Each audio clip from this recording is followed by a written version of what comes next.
कक्षा 12 ज्ञान Bharti Hindi high school कक्षा 12 नामा के मूल तत्व भाग में लेसन नंबर 4। अब लेसन नंबर 4 में उदाहरण नंबर 5। अब उसमें भी तुलनात्मक लाभ हानि पत्र की तैयार करना है। यहाँ पे विवरण दिया है 2017-2016 बिक्री के उपज दिए, पुनः बिक्री के लिए शुद्ध खरीदी, स्टॉक में परिवर्तन, अन्य खर्च में थोड़ा अलग है, यानी बिक्री माल की लागत प्रतिशत में कह दी है और आयकर दिया है 30% और 30%। अब अपने यहाँ पे पहले तो अपने कोष्ठक बनाएंगे। कोष्ठक के अंदर अब अपने यहाँ पहले तो 31/3/2016 और 31/3/2017 के रोज पूरे होने वर्ष का तुलनात्मक लाभ हानि पत्रक बनाना है। जैसे जैसे पॉइंट आता जाता है उस तरह से जो ऊपर का कोष्ठक दिया है कि प्रारंभिक स्टॉक और अंतिम स्टॉक का बिक्री माल की लागत और उपज के साथ का संबंध, तो फिर बाद में देखते हैं। और उसके अंदर पहला है बिक्री के उपज। अपने पास में बिक्री से उपज कितनी दी है? 2016 में 9 लाख और 2017 में 15 लाख। अब 2017 15 लाख में से अपने 9 लाख माइनस कर दो। 15 लाख में से अपने 9 लाख माइनस करेंगे तो कितना आएगा? 6 लाख। अब कल सीखा था इस तरह से कि कमी वृद्धि प्रतिशत में ज्ञात करने की है। तो 6 लाख को भाग करो 9 लाख से और गुणा करो 100 से, तो अपने पास में कितना आएगा? 6 लाख को 6 लाख भागा 9 लाख किया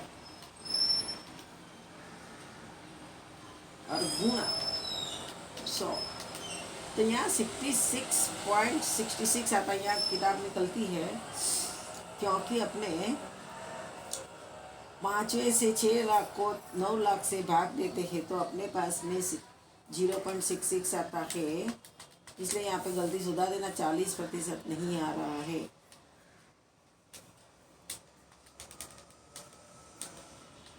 अपने 0.6666 आ रहा है, उसको 100 से गुणा करो तो आता है 66.67 आता है। 40 की जगह पे सुधारा 66.67। अब दूसरा है खर्च। अपने खर्च के अंदर पुनः विक्रय के लिए शुद्ध खरीदी दी हुई है। पुनः विक्रय के लिए शुद्ध खरीदी दी है, कितनी दी है? अपने 2016 में 6 लाख, 2017 में 9 लाख। तो 9 लाख में से 6 लाख माइनस करो तो 3 लाख आया। अब 3 लाख को भाग करो 6 लाख से, 0.5 आता, उसको 100 से गुणा करो तो 50 आएगा। 100 से गुणा करेंगे तो 50 आएगा। अब यहाँ पे स्टॉक में परिवर्तन 2016 में भी 50,000 है, 2017 में 50,000 है, इसलिए कमी वृद्धि कुछ आती नहीं है, इसलिए डैश लगा देंगे। अब अन्य खर्च बिक्री लागत की प्रतिशत है दिए 10% और 12%। तो अपने को क्या करना पड़ेगा? अपने अन्य खर्च ज्ञात करने के लिए पहले 2016 के अंदर कितना हुआ है? 2016 के अंदर जो पुनः विक्रय की खरीदी की शुद्ध खरीदी और स्टॉक में परिवर्तन 50,000, तो 6,50,000 हो रहा है। तो 6,50,000 को 12 से गुणा करो और 100 से भाग दे दो तो आएगा कितना? 78,000 ये 2016 का आपने ज्ञात किया। अब 2017 का ज्ञात करने के लिए क्या करने का है? 9 लाख और 50,000, એટલે 9,50,000 हुआ। अब 9,50,000 का कितना प्रतिशत करना है तुमको? 10%। उसका 10% करो तो कितना आएगा? 95,000। हमने 2017 का भी ढूंढ लिया अन्य खर्च। अब अपने वृद्धि कमी ज्ञात करनी है तो 95,000 में से 78,000 माइनस करो तो कितना आएगा? 17,000। 17,000 को भाग करो तुम लोग 78,000 से और उसका गुणा करो तुम 100 से, तो कितना आएगा 21.79। 21.79 ये हो गया। अभी कुल खर्च अपने प्लस कर देंगे 6,50,000 और 78,000, तो 7,28,000। 7,00,000 कितना होता है 28,000। 7,28,000 2016 का आ गया। अब 2017 में देखें 9,00,000, फिर 50,000, 9,50,000 और 95,000, कुल कितना आ गया 10,45,000। अब जैसे 10,45,000 आता उसमें से भी तुम लोग 7,28,000 माइनस कर दो, तो तुमको मिल जाएगा 3,17,000। या तो तुम 3,00,000 और 17,000 को प्लस करो तो अभी 3,17,000 मिल गया। और 3,17,000 को भाग दे दो 7,28,000 से, उसको 100 से गुणा करो तो कितना आएगा 43.54, 43.54। अब इतना होने के बाद में हमने क्या करना है, आयकर से पहले का लाभ। आयकर से पहले का लाभ ढूंढने के लिए कुल उपज में से कुल खर्च माइनस कर दो, तो अपने 9,00,000 में से 7,28,000 माइनस करो तो 1,72,000 आएगा। 9,00,000 में से 7,28,000 माइनस करो तो कितना आएगा 1,72,000। इस तरह से 15,00,000 में से 10,45,000 माइनस करो तो कितना आता है 4,55,000। अब फिर 6,00,000 में से 3,17,000 माइनस करो तो 2,83,000। अब 2,83,000 को तुम भाग दे दो 1,72,000 से और उसका गुणा करो 100 से, तो कितना मिलेगा 164.53। अब ये हो गया। इसके बाद में तुम लोग को क्या बोला है कि 30%, 17 में 30% और 16 में 30% आयकर का प्रावधान करना है। तो अपने उसमें से घटा देंगे आयकर पहले के लाभ में से 1,72,000 का कितना प्रतिशत करोगे 30%, तो कितना आएगा 51,600। अब उसके बाद में 4,55,000 का 30% करो तो कितना आएगा 1,36,500। अब आगे अपने दो से उसको ढूंढ सकते हैं। अपने 1,36,500 में से तुम माइनस कर दो 51,600, तो अभी तुमको मिल जाएगा 84,900।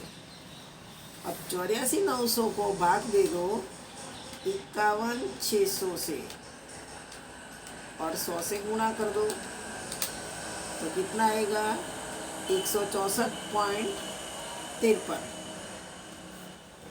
अब अपने लास्ट पॉइंट जो आयकर के बाद का लाभ ढूंढना है तो क्या करने का 1,72,000 में से 51,600 माइनस करो तो कितना आएगा 1,72,000 में से तुम लोगों को 51,600 माइनस करो तो कितना आएगा 1,20,400। इस तरह से 17 के अंदर भी 4,55,000 माइनस 1,36,500 माइनस किया तो 3,18,500। इस तरह से 2,83,000 माइनस 84,900 तो कितना आएगा 1,98,100।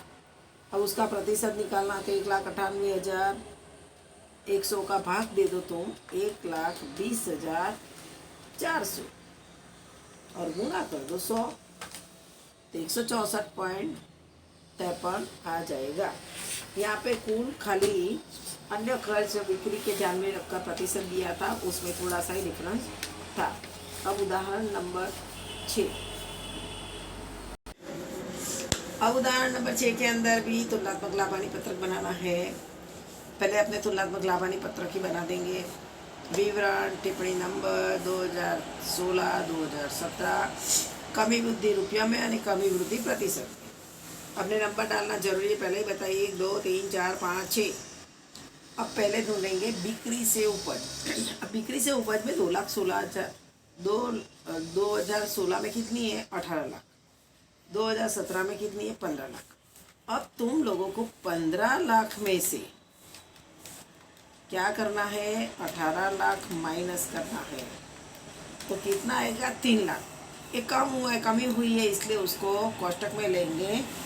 कमी हो तो कोष्टक में लेना है। अभी उसका अपने करने की मेथड वही है, 3 लाख को भाग दे दो 18 लाख से और गुणा कर दो 100 से, तो कितना आता है 16.66 आता है, 16.67।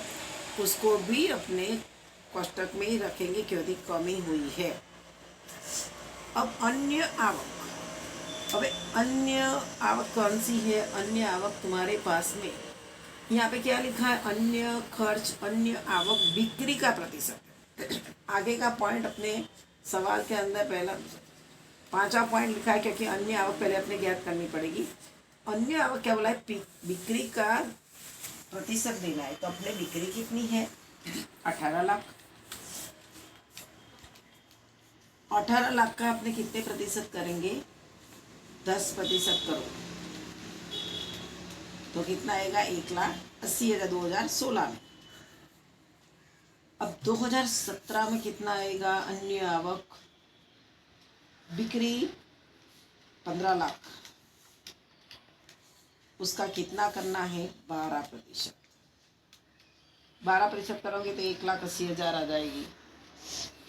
तो 1,80,000 1,80,000 कुछ कमी वृद्धि हुई नहीं, डैश मान।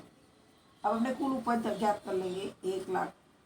18 लाख में 1,80,000 जोड़ दो तो 19,80,000।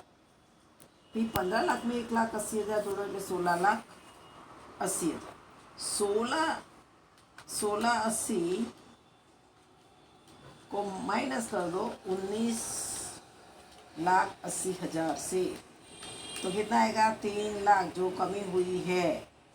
तो उसको वापस कोष्टक में लेंगे और उसकी प्रतिशत निकालिए तो भाग करेंगे 19,80,000 से और गुणा करेंगे 100 से, तो कितना आएगा 15.15। वो भी कोष्टक में ही रखेंगे, कमी हुई है इसलिए।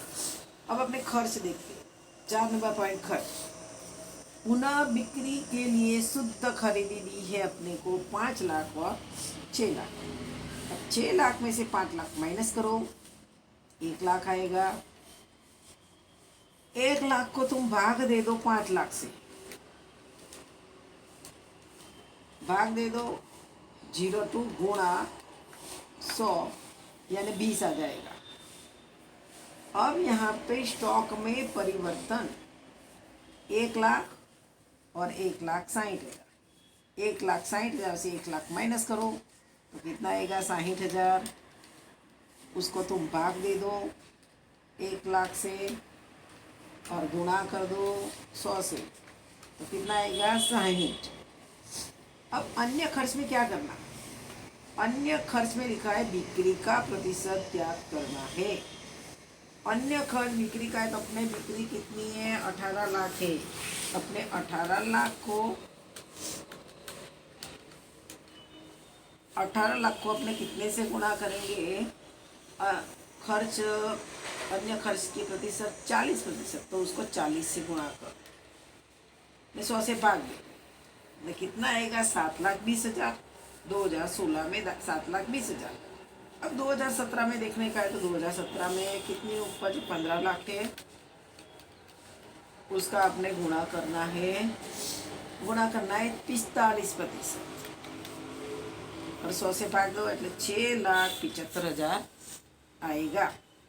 अब 6,75,000 में से 7,20,000 माइनस करो तो कितना आएगा 45,000 जो कमी हुई है। कमी हुई है। अब 45,000 को तुम भाग देगो 7,20,000 से और गुणा कर दो 100 से, तो कितना आता है 6.25, 6.25 कोष्टक में। अब अपने यहाँ पर अपने कुल खर्च भी ढूंढ लिया, अब उपज भी है। कुल उपज में से कुल खर्च माइनस करो, कुल उपज में से कुल खर्च माइनस करो એટલે 19,80,000,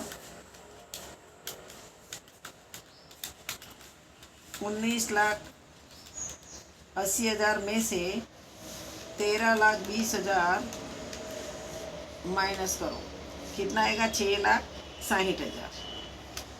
फिर दूसरा दिया है 16,80,000, उसमें से माइनस करो 14,35,000, तो 2,45,000। अब यहाँ पे जो मैंने सीधा ही खर्च में से बात कर दी है, तुम लोग खर्च को प्लस कर देना, खर्च को प्लस करके उसको माइनस कर देना।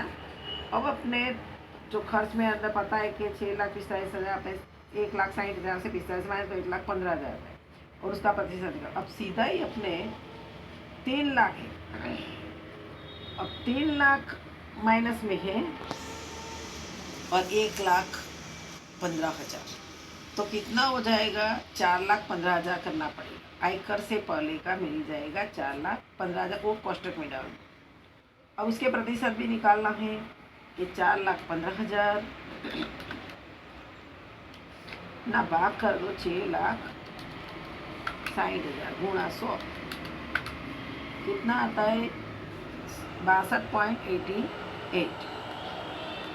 अब अपने आयकर कितना, आयकर अपना 30% है, तो 6,60,000 का 30% कर लो, 6,60,000 का 30%,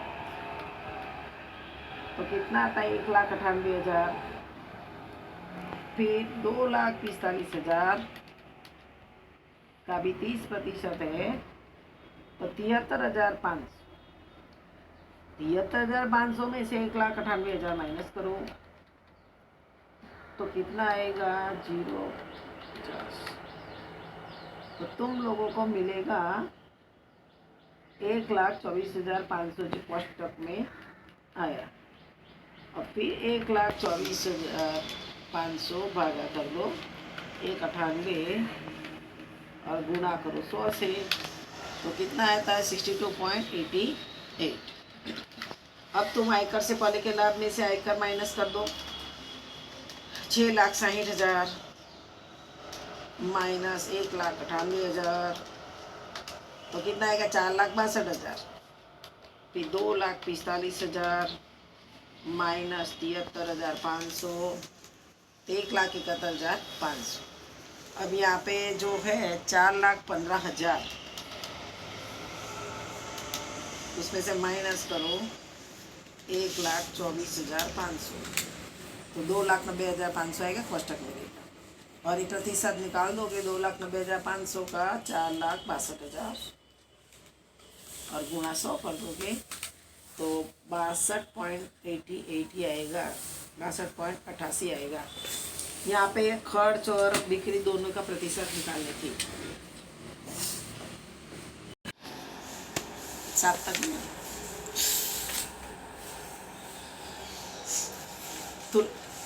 तुलनात्मक पत्रक अपने लाभ हानि का देखा।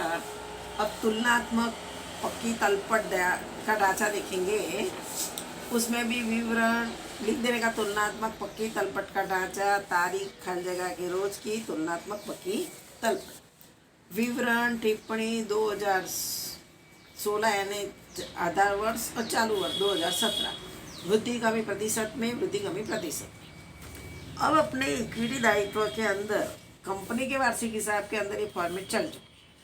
पहला क्या आएगा अंश पूंजी, अंश धारकों के भंडोल में अंश पूंजी, उसमें इक्विटी अंश पूंजी, अधिमांग अंश पूंजी, अनामत और आदित्य। फिर गैर चालू दायित्व में दीर्घकाल के ऋण, दीर्घकाल के प्रावधान, और चालू दायित्व में अल्पकाल के लिए ऋण, व्यापारी देना, अन्य चालू दायित्व, अल्पकाल के प्रावधान। इक्विटी दायित्व एक कुल कर देने का उसके बाद में अपनी संपत्ति और लेना। तो अभी संपत्ति में गैर चालू संपत्ति है दो स्थिर संपत्ति, और स्थिर संपत्ति में दृश्य और अदृश्य संपत्ति। और गैर चालू विनियोग, दीर्घकाल की लोन और एडवांस, अन्य गैर चालू संपत्तियाँ।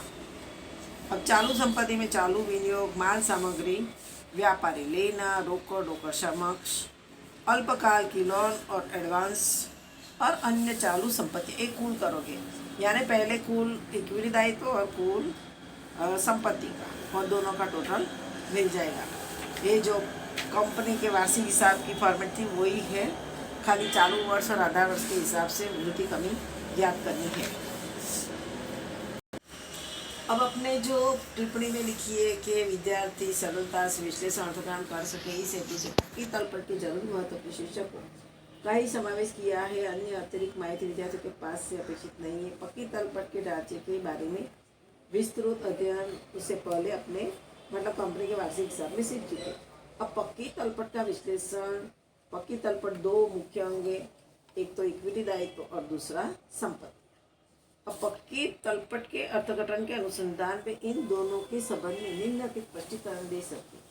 इस स्पष्टीकरण अर्थघटन प्रक्रिया इक्विटी दायित्व और संपत्ति धन का प्राप्ति स्थान दर्शाता है, ये धन का उपयोग दर्शाता। यहाँ धन कहाँ से प्राप्त हुआ, इसमें यह धन का उपयोग कहाँ किया, रुपया कहाँ से आया है वह दर्शाता है, रुपया कहाँ उपयोग में लिया वह दर्शाता है संपत्ति।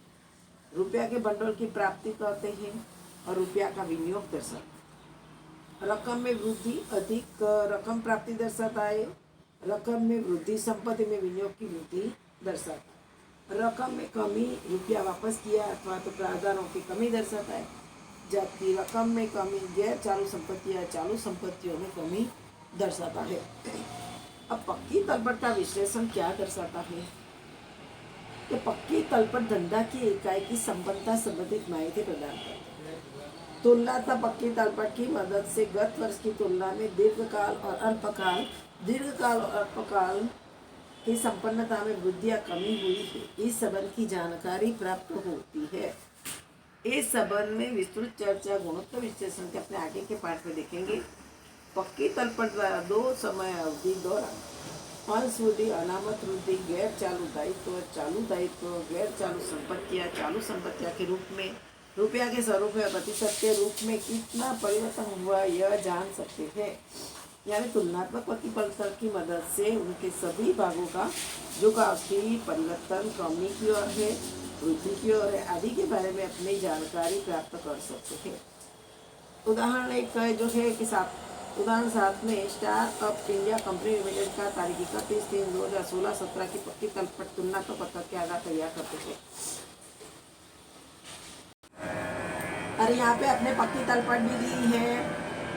पक्की तलपट 31/3/2016, 31/3/2017 के उसकी अपने पक्की तलपट दी हुई है। अब अपने फॉर्मेट ही सीधा सवाल का आंसर ही स्टार्ट करेंगे। स्टार अप इंडिया लिमिटेड की तारीख 31/3/2016-2017 की तुलनात्मक पक्की तलपट। अब विवरण टिप्पणी नंबर 3, 31/3/2016, 31/3/2017, कमी वृद्धि रुपया और कमी वृद्धि प्रतिशत जो लाभ आने के पत्रक में किया वैसा ही करना है।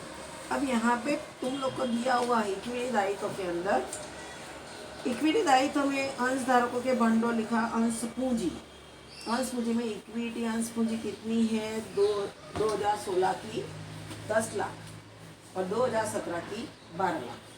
अपने क्या करेंगे, 12 लाख में से 10 लाख माइनस करेंगे तो कितना आएगा, 2 लाख। 2 लाख को भाग देंगे 10 लाख से और गुणा 100 कर दो तो 20 आ गया। अब अधिमान अंश पूंजी उसमें 5 लाख दोनों समान है, 2016-2017 इसलिए कमी वृद्धि कोई हुई नहीं, डैश लगा दो। अब अनामत और अधिक्य लाभ हानि खाता 2016 में 1 लाख, 2017 में 1,80,000।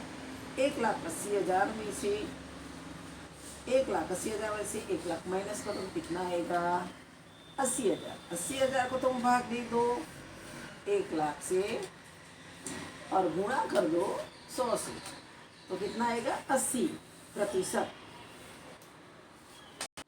अब अपने पास में गैर चालू दायित्व दिया है 10% के ऋण पत्र। 10% ऋण पत्र 2016 में 2 लाख, 2017 में 2,50,000। 2,50,000 में से 2 लाख माइनस कर दो तो 50,000 आएगा। 50,000 को भाग दे दो कितने से, 2 लाख से, और गुणा कर दो 100 से तो कितना आएगा, 25। इस तरह से चालू दायित्व अपने को यहाँ पर दिया हुआ है। ये चालू दायित्व अल्पकाल के लिए ऋण 2016 में 50,000, 2017 में 62,500। तो 62,500 में से तुमको 50,000 माइनस करना है तो कितना आएगा, 12,500। 12,500 को भाग दो 50,000 से और गुणा कर दो 100 से तो कितना आएगा, 25। अब व्यापारी देना दोनों में 2016 में 2017 दोनों में 40,000 40,000 में कोई कमी उल्टी होगी नहीं। अल्पकालीन प्रावधान ये 2016 में 60,000, 2017 में 72,000, यानी 72,000 में से 60,000 माइनस किया तो 12,000 आया। अब 12,000 को अपने 60,000 से भाग दे दो और गुणा कर दो 100 से तो कितना आएगा, 20। अब अपने क्या करेंगे, पहले 2016 की कुल अपने ढूंढ लेंगे। 2016 की कुल तुम्हारी पहले 10 लाख, 5 लाख, 10 लाख, 5 लाख, 1 लाख और 2,50,000, 40,000, 60,000 कुल टोटल करेंगे तो कितना आएगा, 19,50,000।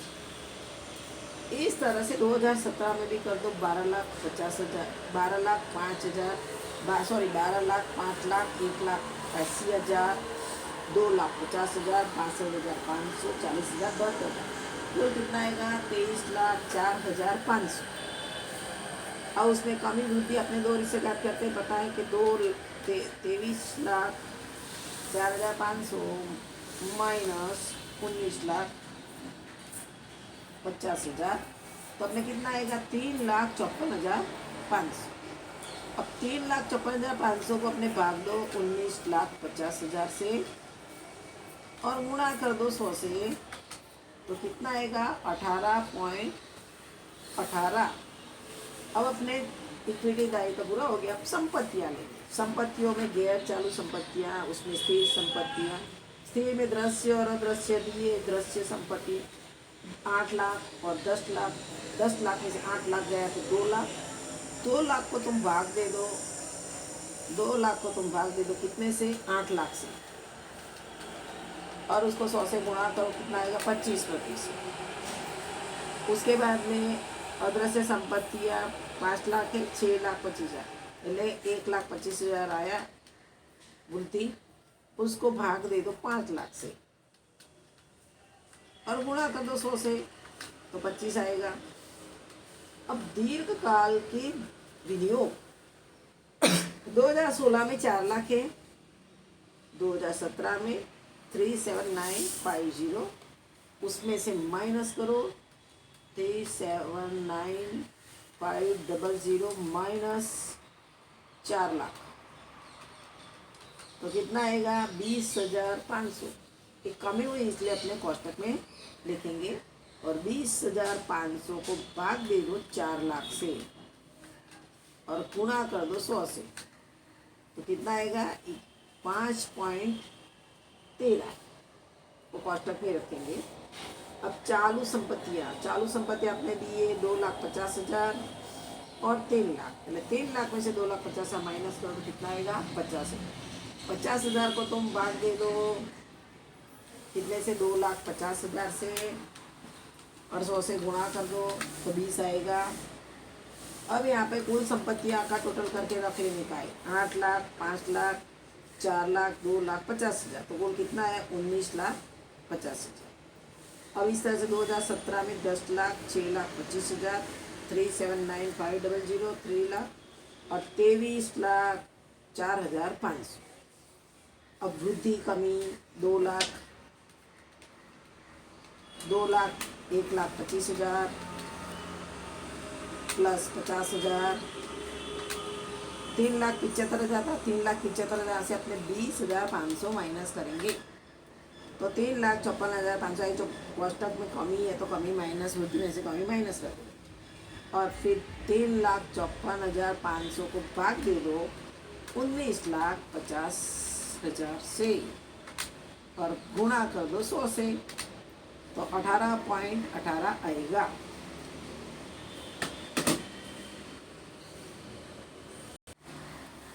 अब अपने तुम लोगों को उदाहरण नंबर जो 8 है ये पक्की तल पर तुलनात्मक पक्की तल पर बनानी है, जो आगे मैंने 7वां उदाहरण चला वैसा ही है।